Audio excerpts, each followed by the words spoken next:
يا صباح الفل عليكم. بما اننا مقاطعين لحاجات كتيرة قوي فقررنا اللي نستغنى عنه نعمل بديله في البيت.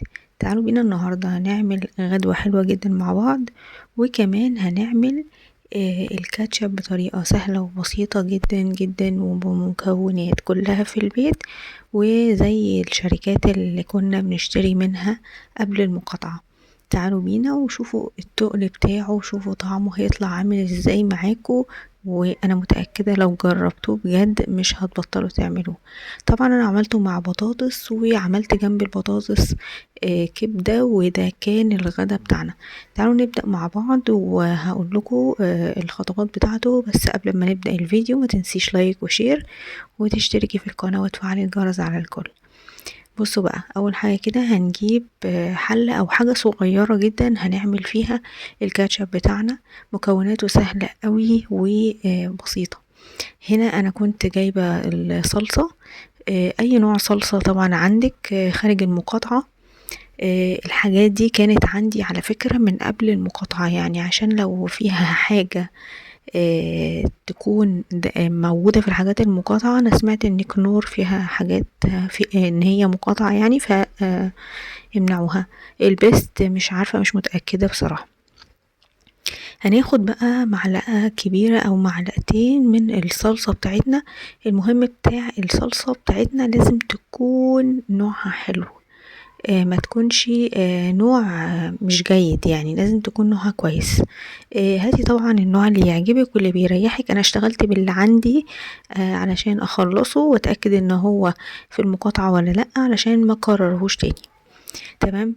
جبت بقى نص كوباية من المية، حطيتها كده مع الصلصة ودوبتها قلبتها كويس جدا. وبعدين جبت مكعب مرقة خضار. انا ما بحبش مرقة الدجاج، الفراخ يعني، بحب مرقة الخضار وبتدي طعم حلو جدا جدا، والتوابل بتاعتها بجد مظبوطة. وبعدين ضفت شوية مية كمان وهقلب. المية على حسب ما بتكوني يعني بعينيكي كده بتقدري تقدري محتاجة مية تاني ولا لا. بس كده ودوبتهم كويس جدا، وحطيت معلقة كبيرة من السكر، وهنا معلقة ونص من السكر وقلبتهم كده. لان انا حطيت معلقة الاول لقيتها طعمها لسه مش مسكر زي الكاتشب اللي بنشتريه، فحطيت نص معلقة كمان. دي رشة خفيفة خالص من الملح، يعني حاجة كده لا تذكر يعني، بتعادل الطعم وبتخلي الطعم حلو جدا. دي معلقة كبيرة من الخل، ودي يعني مش اختياري، هي معانا في الوصفة لازم تكون موجودة. قلبت كل الحاجات دي، كل ده على البارد، اخدته حطيته على البوتاجاز على نار هادية، ما تعليش النار عشان احنا مش عايزينه يتلسع معانا.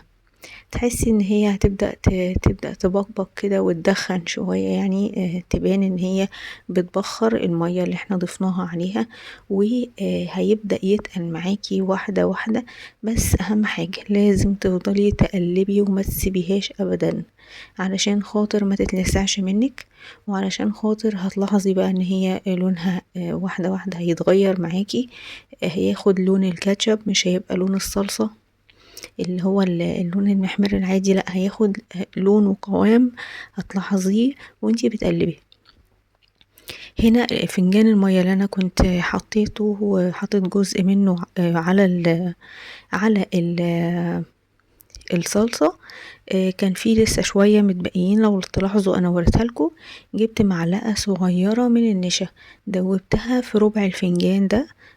ولازم تدوبيها كويس جدا لما توصل معاكي للقوام ده اللي انت شايفاه ده، قوام الكاتشب اللي احنا عارفينه، ولا خفيف ولا تقيل، وبيعلم معاكي كده في المعلقة. تبدأي بقى انك انتي وانتي بتقلبي كده هتضيفي المية بالنشا دي واحدة واحدة كده وتقلبي، ما تسيبيهاش. هتلاحظي معاكي ان هي بتتقل، واللون كده تحسي ان هو افتح، لكن لما هتبدأ تغلي تاني اللون هيرجع تاني زي الاول. ممكن نعزز اللون ببابريكا مدخنة او بابريكا عادية، يعني مش هتفرق معاكي كتير في الطعم، وهتخلي اللون احسن كتير وهيبقى احمر اكتر. وعلشان خاطر النشا اللي احنا حطيناه طبعا فتحت اللون شوية. طبعا بقى ما تقفليش، مش اول ما تحطي النشا تروحي قافله. قلبي لحد لما القوام يظبط معاكي عشان ما يبقاش صايص.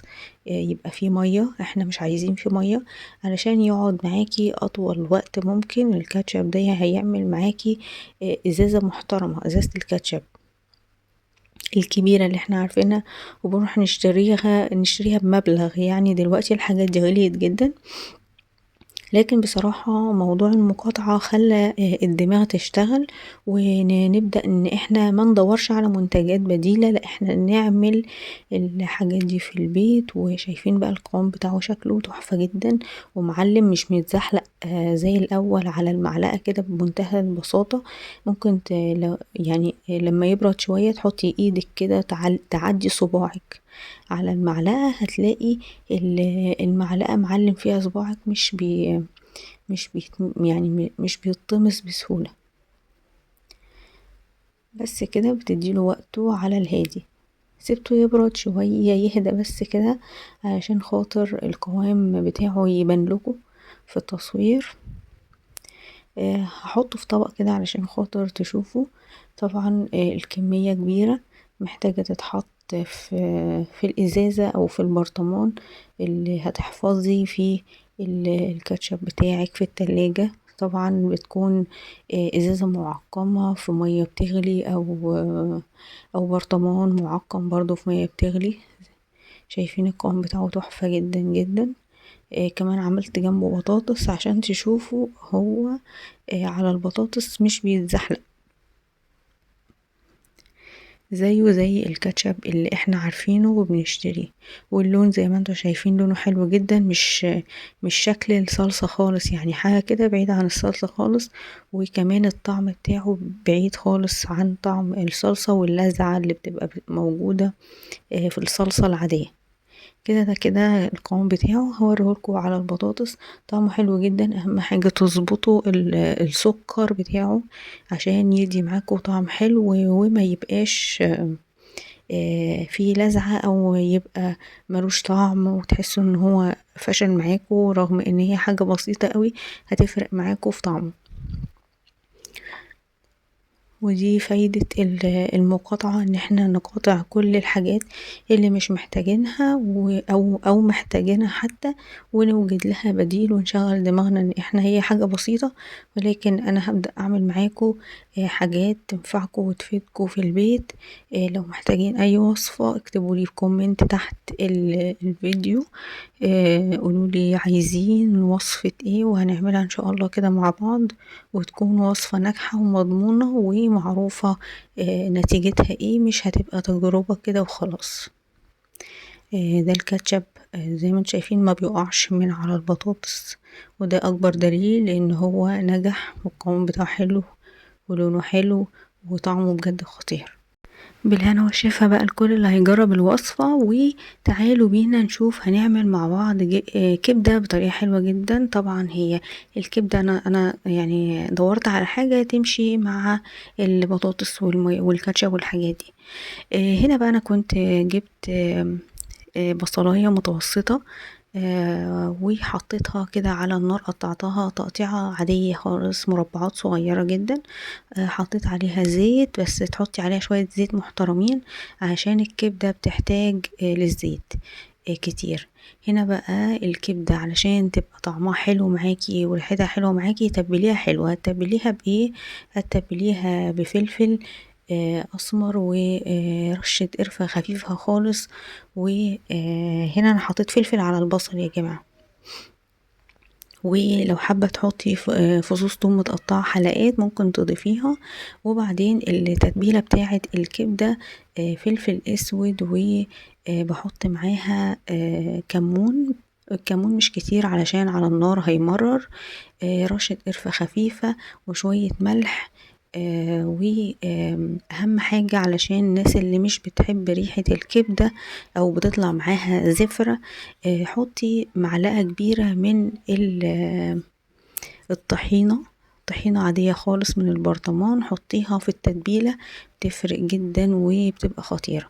كمان في التتبيلة انا هنا هرسة 3 فصوص من الثوم وحطيتهم في التتبيلة مع الكبدة. الكبدة هنا متقطعة شرايط طويلة، وقعدتها في التتبيلة حوالي ساعة أو ساعتين على حسب الوقت المتاح بالنسبة لك. وطبعا هتضيفي ليمون على التتبيلة بتاعتك. ابتديت بقى اني اقلبها كده، بس مش اول لما احطها علشان انا مش عايزاها تنزل مية، عايزاها تاخد صدمة كده وتحتفظ بالسائل بتاعها جواها علشان متنشفش وتفضل طرية معايا. الطريقة دي حلوة وطعمها حلو جدا. وانا بضيف فيها توم في التتبيلة نفسها، بضيف فيها توم.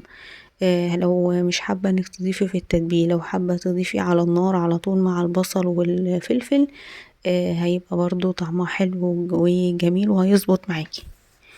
تقلبيها، واهم حاجة انك تحطي كمية كويسة من الزيت علشان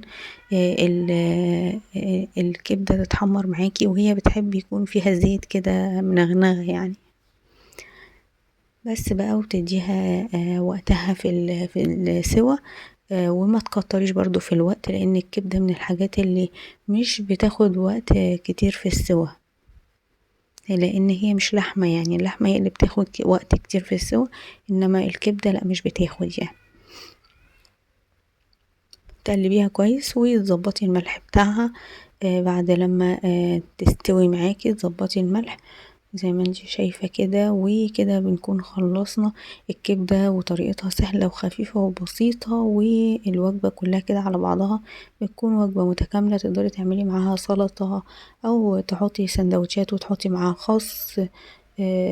يعني بدعي بقى في السندوتشات بتاعتك. والطريقة دي تقدري تعملي جنبها مكرونة. آه، يعني مش شرط انك انتي تعملي سندوتشات وتحشيها في فينو او بلدي وتحطي عليها طحينة مثلا. لا، ممكن انك انتي تعملي جنبها شوية مكرونة. هنا اخر حاجة بضيفها خالص شوية كزبرة ناشفين وشوية كمون. طبعا الكمون مش بتكتري وهي بتستوي علشان ما يمررش معاكي، بحطها في اخر حاجة خالص علشان خاطر يبقى معاكي مظبوط طعمه، وريحته كمان ما تروحش من كتر التقليب على النار. كده خلاص كده استوت معايا وطفت عليها. وبالهنا والشفا لكل اللي هيجرب الطريقة دي. ما تنسوش تدعوا لإخواتنا في فلسطين، وربنا يتقبل شهدائنا يا رب العالمين. وكملوا وكملوا في المقاطعة لأن هي بتأثر فعلا. واكتبوا لي تحت عايزين نعمل ايه من الحاجات اللي قطعناها. وسلام.